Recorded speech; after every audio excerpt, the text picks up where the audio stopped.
All right, day 68. You have 68 days to prepare. Probably less than that. You'll probably feel it in the next few weeks. No one is talking about it. But I want to address a few questions. Sam Be Ready says, why not have Discord a big deal? ? I replied, we're a community. You have to communicate with people. You can't, this fence sitting crap has to stop. You have to get off the fence, no more looky-loos, get in the Discord, start communicating. Don't be lurkers. Get in there and start communicating. What is your countdown based on? I told him to watch the previous video. It's actually pretty simple. The UN on May 19th was briefed that there is 10 weeks left of wheat supplies on the shelves.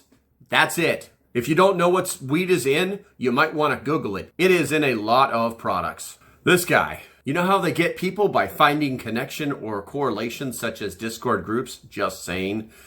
Dude, Cat Stokes, whoever you are, if you're using a cell phone, they already have you. If you have an IP address, they already have you. Stop screwing around with all this. They're going to find me. There's no drone circling your house. And to Jen, yes, I don't know why people aren't listening, but hey, they're going to do what they're going to do. I only decided to address a few people. Thank you for commenting. You're absolutely right. People, they're just blind. Okay, so I also have a backup site I would like you to go ahead and follow if you can find it. Just look for Local Prepper V2.0.